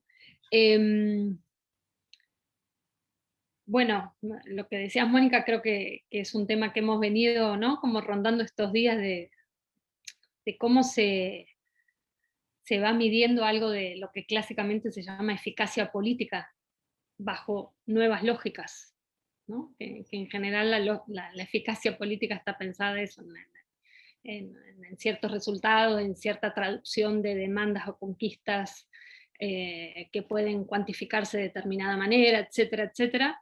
Y creo, sin despreciar que es muy importante tener una agenda programática de demandas y de conquistas, y que bueno, eso es una parte decisiva también, como a la vez esa forma de pensar la eficacia política es también trastocada un poco por las lógicas que intervienen desde otras dinámicas políticas, en este caso las de la huelga feminista, ¿no? Porque justamente le tienen que hacer espacio y lugar a, bueno, a estas otras formas de trabajo que por ahí necesitan incluso más tiempo de elaboración para pensar qué se reclama, cómo se reclama, en dónde, a quién, ¿no? Que eso no es tan evidente y no es tan simple bueno, de decir, bueno, reclamamos esto a este patrón o a esta empresa y bueno, se nos va a responder en un plazo de una semana. Bueno, también la elaboración, digamos, de otras maneras de pensar qué es una reorganización, por ejemplo, el trabajo reproductivo no es algo que necesariamente se traduce en demandas, o tal vez unas demandas sí, pero no alcanza solamente con repensarlo en términos de demandas, porque son reorganizaciones, ¿no?, de los vínculos, de las espacialidades, de las formas de entender justamente hoy cómo está reorganizándose la relación entre trabajo productivo y trabajo reproductivo. Creo que hay algo digamos, del capitalismo neoliberal conservador de este momento, que justamente está dando una disputa en cómo se reorganiza la relación entre lo productivo y lo reproductivo. Y bueno, todas estas dinámicas, digamos, tan fuertes y tan violentas, neoconservadoras o neofascistas o de nuevas derechas, como le querramos llamar, operan directamente por algo también en esa esfera, ¿no?, de la subjetividad, de lo que significa la organización de los espacios domésticos, de cómo se hacen respetar los mandatos de género o no, cómo eso se vincula a, bueno, ciertas crisis de la autoridad y cómo eso se reemplaza con otras formas de autoridad simbólica, o sea, como que hay me parece una cuestión bastante grande de hacia dónde está mutando el neoliberalismo en este momento de crisis, y tiene mucho que ver, creo, con cómo se está reorganizando esa dinámica entre producción y reproducción, ¿no? Y qué se entiende por trabajo, y cómo se están también reorganizando las formas de explotación del trabajo y de extracción de valor, ¿no? Que es un poco también lo que veníamos discutiendo. Por eso lo que decías, Eva, de, bueno, qué significa huelga en momentos de plataforma, ¿no?, de economía de plataforma, donde esta dimensión de lo abstracto parece cada vez más tomar el poder sobre las transacciones cotidianas que hacemos, digo, desde las finanzas hasta la manera en que nos comunicamos, hasta, bueno, lo que estábamos discutiendo de cómo intervienen cognitivamente los algoritmos a la hora de disputar qué deseamos, qué compramos, cómo lo compramos y cómo lo consumimos, etc., ¿no? Entonces creo que ahí hay una cuestión muy particular que ha pasado y me parece relevante durante la pandemia, que es, bueno, la importancia de las iniciativas que han tenido todos los trabajadores y las trabajadoras de delivery de plataforma. Creo que ha sido bien interesante, como decir, esas plataformas se sostienen con trabajo, no ceder a la idea de que es pura abstracción, ¿no?, de qué trabajos, qué cuerpos y además qué recursos están detrás de la economía de plataformas. Y eso creo que ha sido interesante, ¿no?, de las distintas iniciativas bueno, de trabajadores de delivery. Además, en su mayoría son trabajadores y trabajadoras migrantes, ¿no? Pero también las trabajadoras del hogar creo que son los dos conflictos, junto con los trabajadores y trabajadoras de la salud, de las trabajadoras de plataformas y trabajadoras del hogar, creo que ha sido de las dinámicas que han tomado, digamos, por lo menos más relevancia en plantear que eran de los sectores más afectados, ¿no? De los sectores que eran a la vez esenciales y a la vez más precarizados, y que, bueno, están como un poco en la línea de disputa de hacia dónde se está reestructurando este capitalismo neoliberal, ¿no? Yo creo que ahí hay podríamos decir, una discusión más de fondo de cómo estas economías de plataforma además intentan organizar una suerte de clase servil, ya no clase trabajadora, ¿no? Una especie de clase servil, sin derechos, sin reconocimiento de ningún tipo, y con una especie de exposición y riesgo del propio cuerpo como condición de partida, ¿no? Pero bueno, creo que ahí de nuevo es interesante cómo surgen también iniciativas gremiales de trabajadores y trabajadoras de plataformas, trabajadoras del hogar, y qué tipo de conexión y de alianzas también se van pudiendo pensar entre esos distintos conflictos, ¿no? Yo quería preguntarte algo acerca del tiempo, ¿no? Como de la misma manera que decías, un paro es un movimiento sobre el tiempo, o sea, comenta sobre el tiempo, el organizar un paro. Y luego quería saber, por ejemplo, como el valor temporal que hay entre una diferencia entre ser productivo y reproductivo, y si lo que empieza a pasar es que me quedé pensando en estas personas que en el triple tiempos, ¿no? Las personas que tenían estos triples trabajos, y como ahorita con la pandemia, al como juntar el espacio de trabajo con el espacio doméstico, lo que está diciendo Mónica, empezamos a hacer como multitasking. Y si desde una perspectiva cooperativa, por ejemplo, Google, ¿no? Que decide que nadie va a regresar a trabajar en oficinas hasta febrero, ¿qué tanto hay atrás? Hay una cosa de duplicar duplicar el trabajo porque está en la casa de alguien. Entonces las cosas que esta persona necesitaba hacer para su propia vida ya se suponen que las puede hacer en los entretiempos o como multitasking, ¿no? Como quitarle la hora de la comida, ¿no? A una persona. Entonces quería cómo el tiempo cambia en qué se puede establecer, cómo se relaciona eso con el paro y la cuestión de productivo-reproductivo, como que no, ahí te quería escuchar hablar, como que son cosas que pensaba, pero no veo el link muy claro.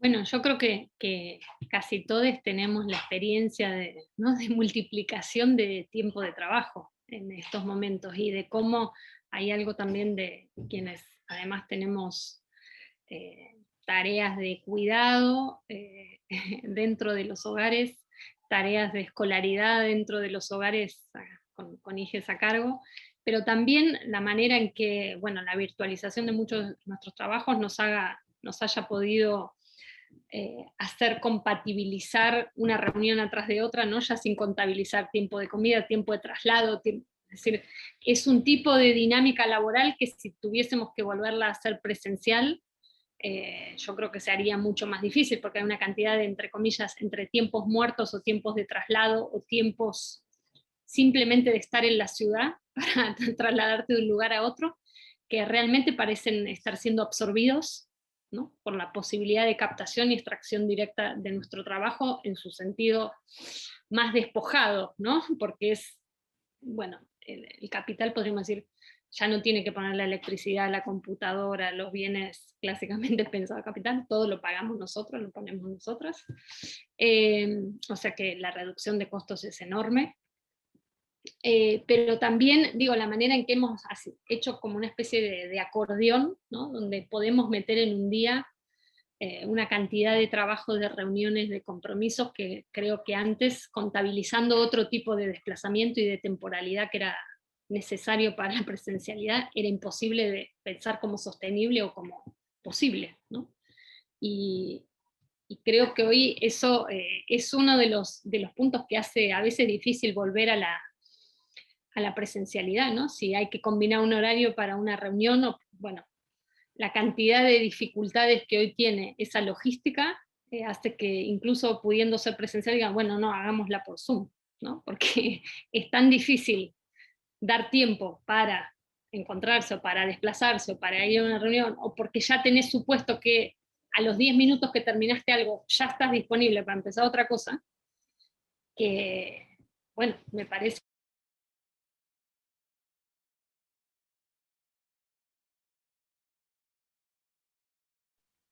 Se congeló. Ah. Ahí está. No, que ahí hay una dimensión muy práctica y muy a la mano y muy cotidiana de cómo esta superposición de lo productivo y reproductivo, ¿no?, avanza en esta especie de colonización del tiempo, y creo que la tenemos como experiencia cotidiana en este tiempo de pandemia muy a la mano, ¿no?, de lo que está significando eso. También un poco creo que se está discutiendo mucho el colapso psíquico y de atención que eso representa, ¿no? Y hasta qué punto eso interviene sobre la llamada productividad, porque hay algo de eso que también está empezando a afectar de manera muy directa, podríamos decir, la discusión clásica de hasta cuándo se puede estirar, en términos horarios, la jornada de trabajo y hasta cuánto se puede intensificar cada hora de trabajo. Toda la dimensión del multitasking es un intento de a cada hora de trabajo intensificarla en términos de multiplicación. Y a la vez, podríamos decir, hay también extensión en el sentido literal de extensión de la jornada de trabajo. Entonces es extensión e intensificación al mismo tiempo.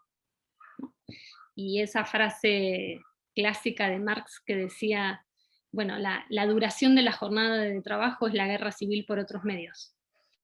Hoy podríamos decir, bueno, ¿qué significa esa guerra librada, digamos, en la imposibilidad de, bueno, cortar la jornada de trabajo, de no estar disponible para el multitasking, y a la vez hay cosas que no se pueden, ¿no? Que no se pueden no hacer. Mientras estás en una reunión, apagas la cámara para poder cocinar, y a la vez, mientras haces eso, bueno, yo tengo alumnas que doy clase y ellas están dándole de comer a los hijos en el medio de la, ¿no? Porque antes se lo dejaban a la abuela y iban a la clase y nos veían, bueno, pero ahora ni está disponible la abuela, ¿no? Es como toda una reconfiguración doméstica, productiva, reproductiva, que está alterando en un tiempo y en una velocidad creo que inédita, bueno, esto que podemos llamar jornada de trabajo, que a la vez es jornada reproductiva, y a la vez todo sucede muchas veces en un mismo ambiente, ¿no? Entonces creo que ahí hay casi una disputa cuerpo a cuerpo de esto que ha planteado la huelga feminista, de qué significa reapropiarnos del trabajo, no recluirnos en las tareas domésticas como tareas de confinamiento de hogar y hacer de esos espacios compartidos o comunitarios, ¿no?, para alivianar, entre comillas, la carga individual. Pero hay algo de lo que ha significado el confinamiento que creo que ha sido como una respuesta muy pesada respecto a esa posibilidad o a esa por lo menos apertura de comunizar ciertas tareas, abrir a redes que no se limitan al hogar o entre comillas al núcleo familiar, etcétera, etcétera, ¿no? Entonces creo que hay que ver casi batallas cotidianas en eso que llamamos jornada de trabajo. Sí, a mí me da miedo que en el te doy el tiempo, porque ya no tienes que venir acá. Uh-huh. En esa frase romántica de te doy el tiempo porque no tienes que venir acá, en realidad uso ese tiempo tuyo, porque te espero presente, porque ya no estuviste en tránsito, porque no, o sea, como estás en tu casa, conéctate. O sea, como que me da miedo que en realidad esto que a la vez beneficia, ¿no? Y permite tal vez tener ese tiempo que se perdía en realidad esté tomando se empiece a tomar por fuerzas mayores y se empiece a hacer como una especie de demanda laboral muchísimo más grande, pero bajo el disfraz de que estás teniendo más tiempo que antes, porque te quedas en tu casa. Ujú. Como que a mí siento que hay algo ahí que está un poquito particular y complejo. Ujú. Aunque quizás eso también depende mucho de la situación de la persona, ¿no? Porque he estado pensando en lo que dijiste, Amparo, sobre esta cuestión de la revictimización, ¿no? La gente que no tiene acceso a la tecnología o que no sabe cómo manejar el Zoom o lo que sea, porque algo que he estado pensando mucho en este último año y medio es que yo llevo muchos años trabajando en el sistema judicial en Boston como intérprete de español, ¿no? O sea, que traduzco oralmente los procedimientos judiciales, las audiencias del inglés al español para la gente que no habla inglés con fluidez, ¿no? Y entonces es interesante porque algo que veo es que por un lado es eso, ¿no? El sistema judicial compuesto por personas con mucha formación académica, en general con cierto nivel y estilo de vida, suponen que la vida de los demás es como la vida de ellos, ¿no? Que, o sea, ellos andan en plan de que, mira, pues tú, acusado penal, acusada, conéctate al Zoom y esto, mira, aquí tienen el link. Y mucha gente no cuenta con esos recursos, ¿no? En USA, obviamente, como que se proyecta esta imagen de que sí, que todo el mundo tiene acceso a la tecnología y y obviamente, o sea, no es así, ¿no? Mucho es algo muy lejos de la realidad. Entonces, veo, por un lado, que eso es cierta especie de revictimización.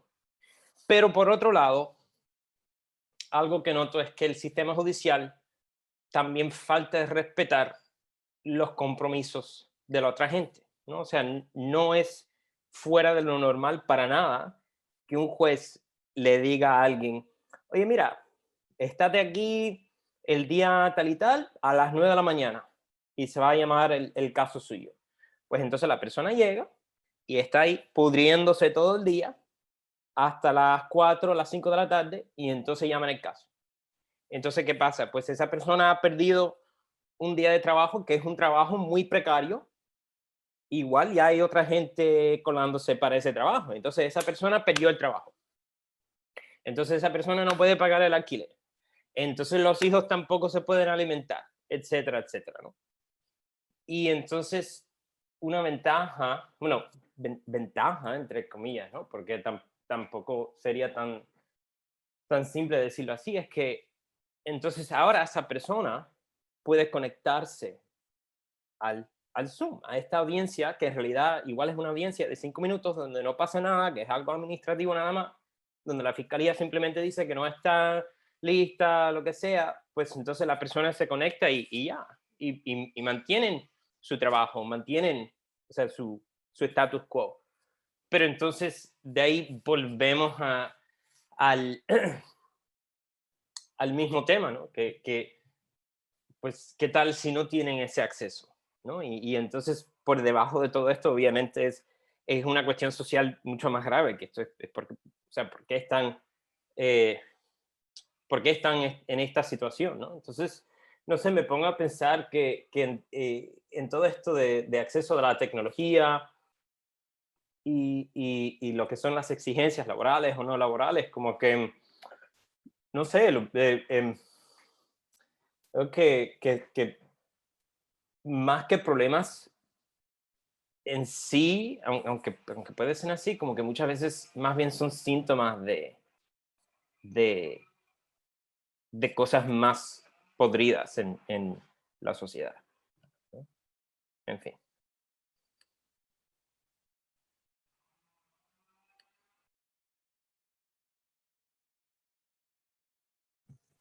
Hola, Vero. Hola a todos.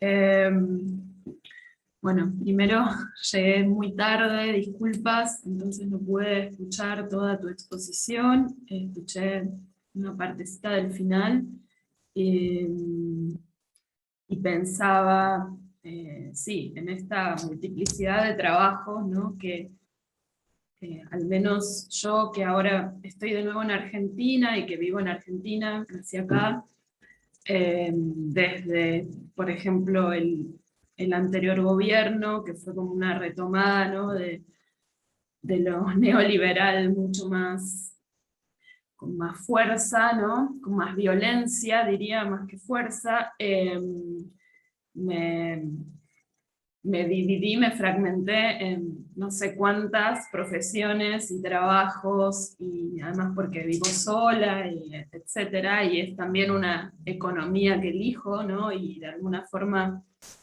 hasta dónde la elijo, ¿no? Pero sí me llegó como el agua hasta acá. Y un poco siento que todavía persiste, ¿no? Ese agua hasta el cuello, digamos, ¿no? Y que se hace lo que se puede con lo que se tiene, eh, más allá de los recursos y las herramientas o los privilegios que puedo llegar a tener también, dependiendo del caso, ¿no? Como muchas estrategias, ¿no? De supervivencia y demás. Y pensaba también en relación al quedarse en casa, ¿sí? En algo que había aparecido el primer día, acerca de lo doméstico, ¿no? Y de la domesticidad. Habías usado otro término que no recuerdo ahora si era domestificación o algo por el estilo. Y durante la pandemia también, conversando con amigues y demás, había surgido como la expresión quebrate en casa, ¿no? Como que es un poco una frase que, en la cual convergen varias cuestiones, ¿no? Por un lado, quebrate como de quebrarse económica y financieramente, ¿no?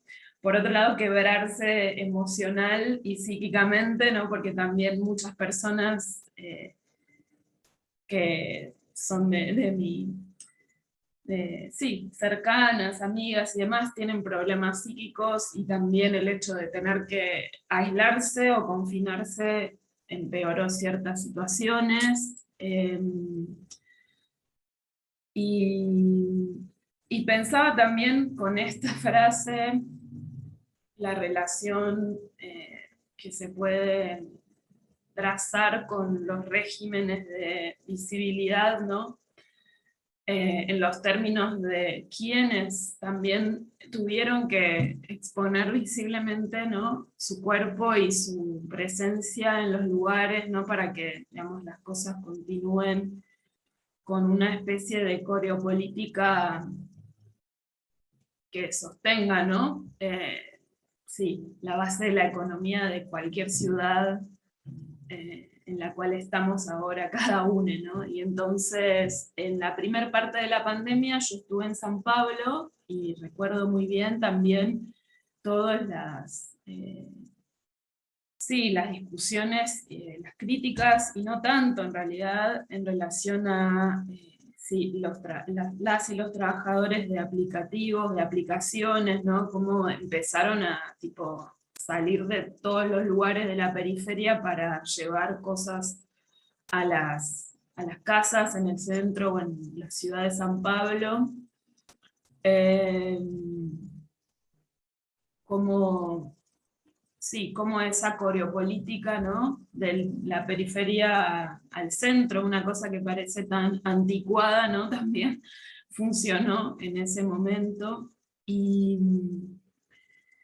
Y también pensaba ahora, en este momento, con la coreopolítica o sí, el movimiento que existe también en Buenos Aires. Al menos yo vivo en San Martín, que es en el conurbano bonaerense, donde, digamos, se siente mucho el hambre en realidad, más que otras cosas,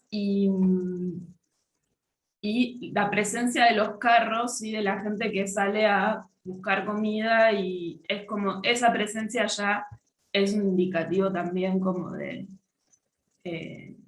la, sí, como la degradación, ¿no? Como de las economías y de las vidas, en realidad, en términos de que hay que empezar a moverse para, o sea, para salir a buscar comida de donde se pueda, digamos. Y bueno, y en ese sentido, digamos, como lo que se mueve también es el tren hacia la ciudad, ¿no? Que es el tren que conduce, digamos, ese movimiento de los carros hacia otro lugar para buscar comida, ¿no? Y lo digo como también en parte por la expresión de lo que sucedió el domingo acá en las elecciones, que bueno, no sé si no necesitan estar al tanto, pero bueno, es como que todos los movimientos que están surgiendo, ¿no? En relación a, sí, a lo que sucede en las elecciones, ¿no? Están también yéndose mucho hacia una ultraderecha, una derecha neoliberal muy marcada, y en este contexto, ¿no? de hambre también.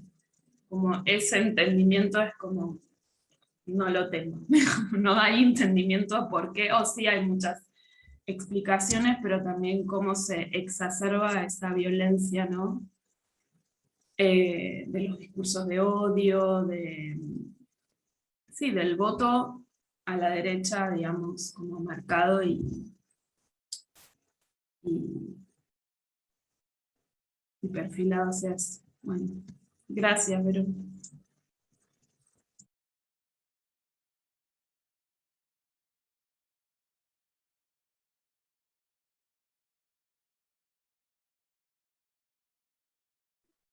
Bueno, yo también me sumo a los agradecimientos, Verónica, eh, pues por todo lo que nos compartes y por tu militancia, por tu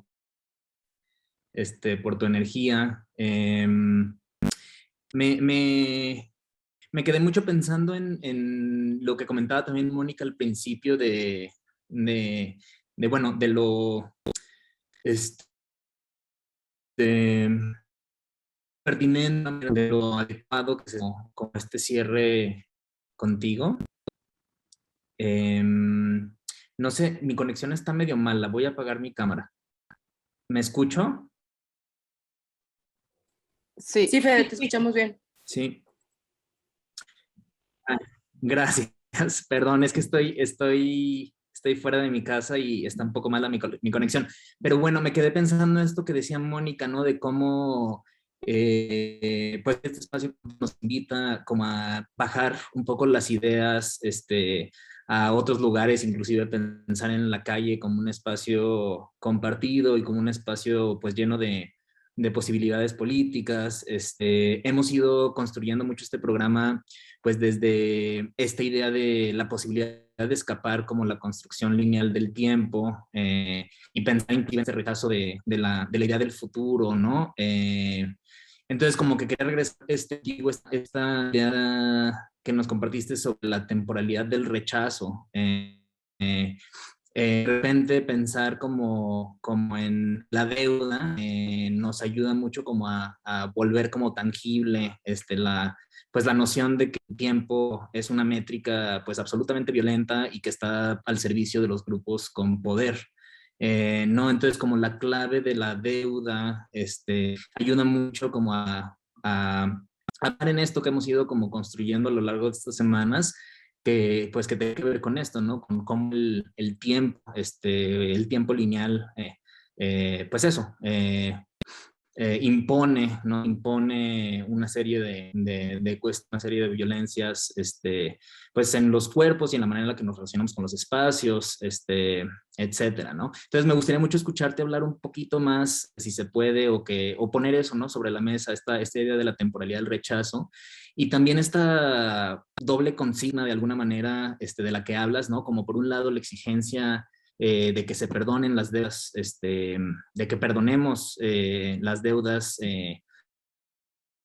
pues que las personas más vulnerabilizadas tienen, y por otro lado también existe la demanda de que se paguen las deudas históricas, ¿no? Como a nivel, entonces, bueno, me gustaría como mucho que pensemos como desde qué tiempos podemos militar, o como cuál es ese marco temporal desde el cual podemos como construir como o construir, organizar estas exigencias, porque parecería que las exigencias en esta doble consigna de alguna manera como, pues pandean, ¿no? La noción de tiempo. Entonces me gustaría como, pues eso, como regresarlo también a la pregunta original de cómo este rechazo, pues inclusive la actitud curatorial también de Eva y de Mónica, fue mucho desde el rechazo de la posibilidad de construir futuros, ¿no? O de pensar en el futuro como una obligación retórica que también invisibiliza como las cosas que se están manifestando en el presente, como todas estas opciones ancestrales que ya están ahí, que ya existen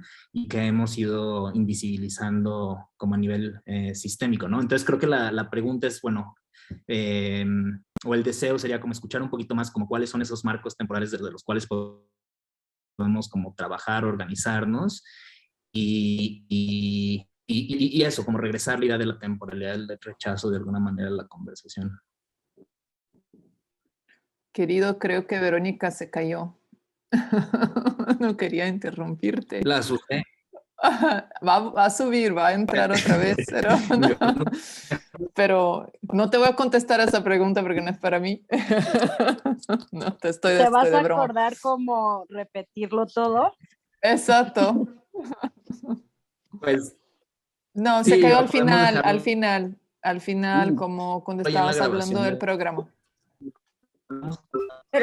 Pero ¿sabes qué me parece muy interesante de lo que estabas diciendo? Por ejemplo, acá en Colombia, ahora en la pandemia y también sobre todo en unos momentos álgidos del paro nacional, fueron, por ejemplo, los grafiteros y toda la gente del street art los que fueron mucho más efectivos, incluso fueron mucho más efectivos que nosotros los artistas plásticos. Estuvieron generando imágenes en el ahora, ¿sí?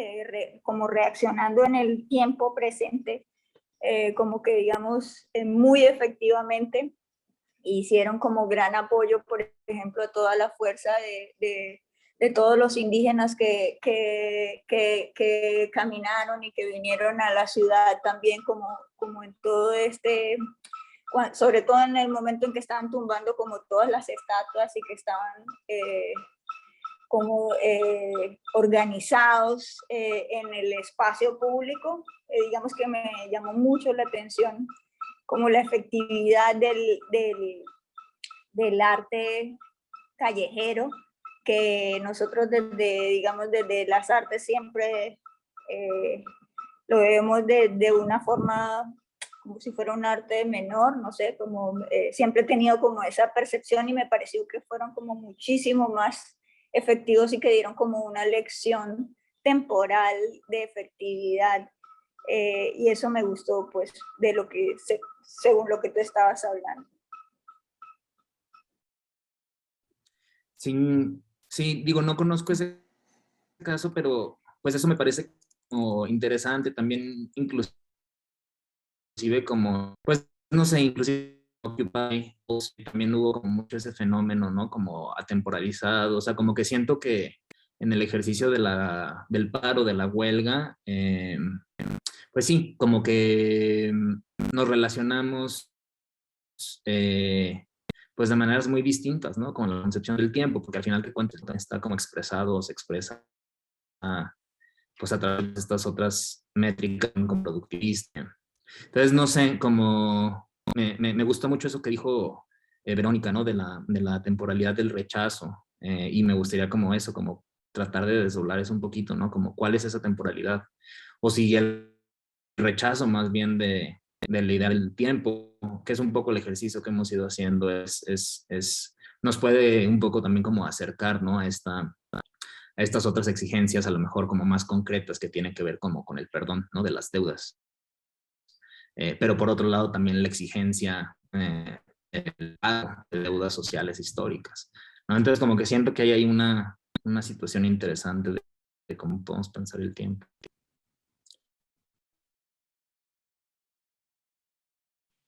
Yo pensaba a nivel micro en el autocuidado, que es es una de las cosas que se habla mucho entre feministas, ¿no? El poner el autocuidado, o sea, pensar que nuestra salud, sobre todo en estos tiempos, es profundamente política, que nuestra existencia es política, ¿no? Que el hecho de no ser borradas, de no ser, eso, de no ser más precarizadas, pero también en esos términos de, ¿cómo decir? Como de nosotras mismas poner un alto y organizar los tiempos de trabajo y organizar los tiempos de festividad también, porque también es necesaria. Y los tiempos de encontrarnos entre amigas y amigues también son necesarios porque le dan toda la carga poética a la existencia y la necesidad de estar juntos. Entonces, creo que por lo menos yo y cercanas lo vivimos desde ahí, ¿no? Como de cómo organizar los autocuidados en muchas dimensiones, ¿no? Tanto en la laboral, tanto en la económica, es decir, como tener fondos de reserva entre grupos de mujeres para si alguna tenía alguna necesidad así muy, muy tremenda, pues como podernos apoyar, tanto en términos de compartir recetas, o sea, que a veces suenan cosas súper básicas, chiquitas, y parece que no son políticas, no son estas grandes cosas, pero que, no sé, comienzan a articular al menos repolitizan lo cotidiano. Y creo que por ahí pues también hay algo importante, repolitizar desde lo íntimo y lo próximo, no sé, ir a organizar, y eso, o sea, como digamos a un nivel así como desde la propia persona, desde el propio espacio, porque también nos pasa mucho como artistas que nos piden muchas cosas de manera gratuita y estamos siempre dándolo todo, lo cual está bien, pero también como de pronto poner alto a esas autoprecarizaciones. Es algo que conversamos mucho nosotras, ¿no? Cómo cobrar por el trabajo, cómo cobrar por nuestro tiempo, y cómo organizarlo entonces para que ese tiempo sea tiempo de calidad. Entonces, bueno, no sé, son conversaciones que nosotros hemos tenido mucho en nuestras espacios y creo que desde ahí el feminismo hace contribución interesante, ¿no? Pensar en las políticas de lo cotidiano.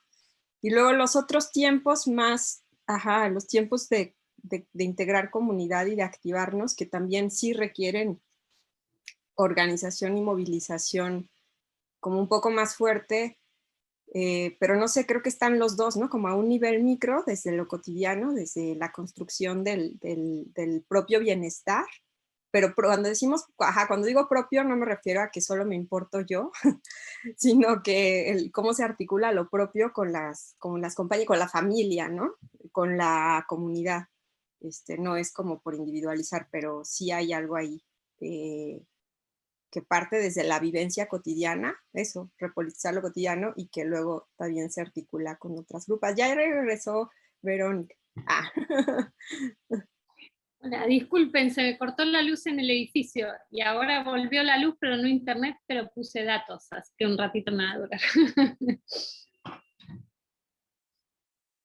Se me cortó, estaba escuchando a Federico justo y ahí me perdí la conexión. Gracias, Vero. No, estábamos como esta idea de la temporalidad del rechazo, ¿no? Como desde dónde podemos construir como otras formas de entender el tiempo y como cuáles serían esas temporalidades que podemos utilizar, aprovechar para enmarcar como las luchas.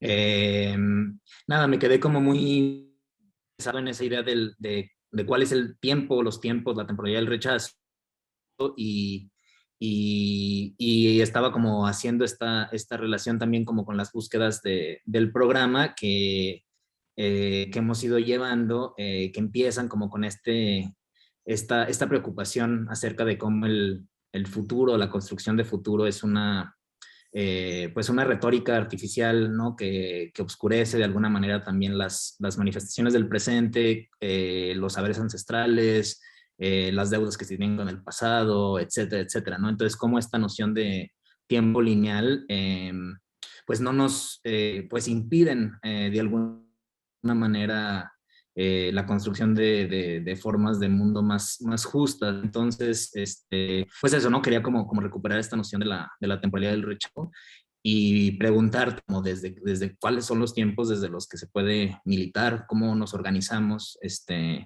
y bueno, ya algunas compañeras hicieron también algunos comentarios que me pareció y te agradezco también, Jun, como lo que aportabas, ¿no? Como de esta idea de politizar lo cotidiano y también pues de crear como estos espacios, cambio que podrían parecer a lo mejor, pues sí, cotidianos o no políticos, pero que son justo a través de esos pues de esos cuerpos organizados que después también podemos como construir como lógicas que se vuelvan, no sé, o bueno, así lo recupero también yo, ¿no? Como que se vuelvan mecanismos que se pueden activar o volver operativos a otros niveles también, ¿no?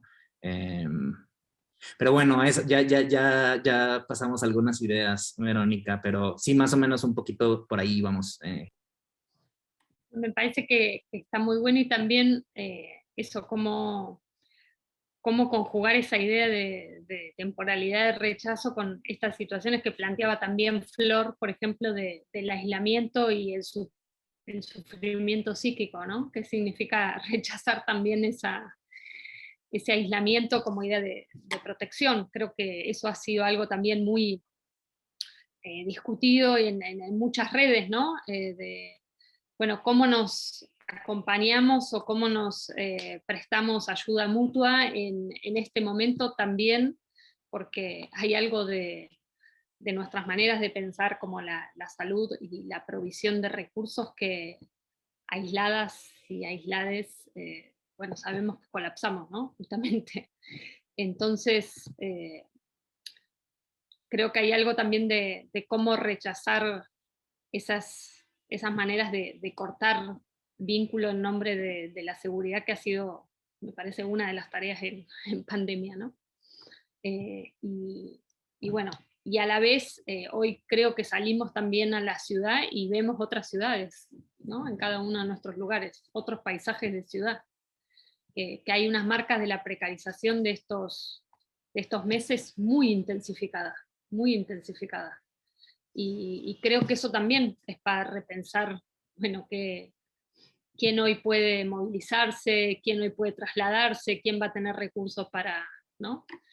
De tiempo y de espacio mental y también de dinero por ahí para tomarse un tren, un subte e ir a una reunión. No, desde esas cosas básicas hasta con quién vas a dejar a les hijes para ir a algún lado, o si los llevas y en qué condiciones, etc. ¿No? Creo que hay algo de todo eso que se está como reconfigurando de manera muy, muy rápida, ¿no? Y que, bueno, ayer lo charlábamos de qué significan las acciones políticas que tienen que proveer y repensar su propia infraestructura para que puedan sostenerse, ¿no? Y creo que, si bien eso ha sido como una preocupación histórica, me parece, desde los feminismos, me parece que hoy, siendo las condiciones tan duras como están siendo para las mayorías, bueno, más que nunca la pregunta de cómo se hacen sostenibles ciertas dinámicas de encuentro políticas, ¿no?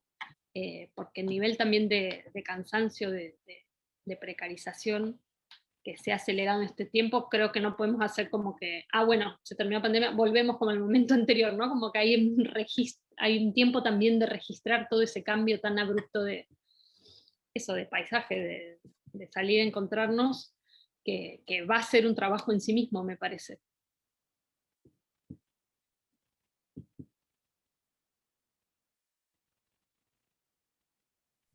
Sí, todo el resquebrajamiento también, ¿no? Del tejido social, ¿no?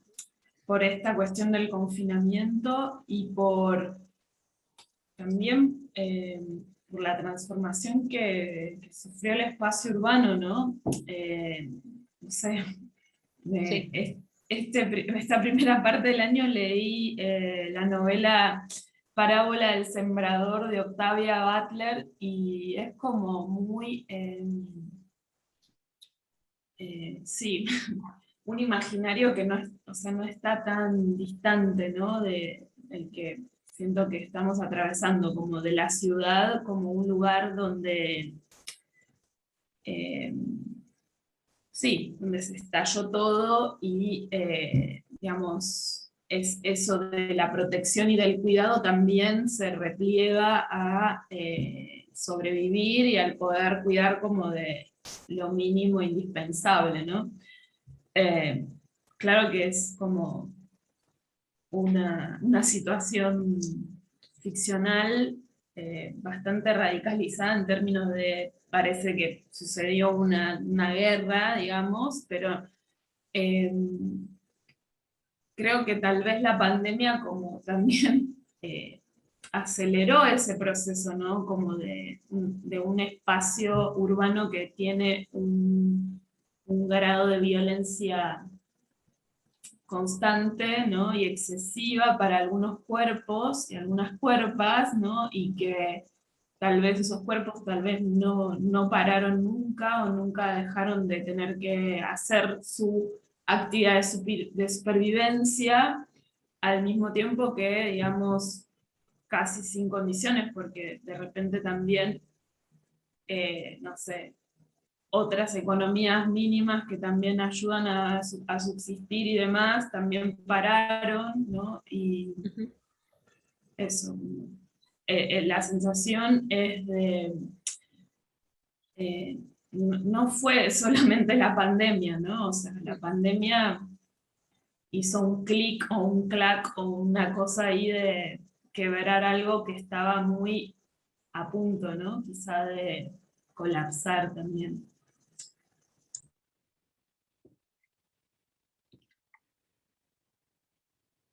Bueno, a ver qué logramos reconstruir, ¿no?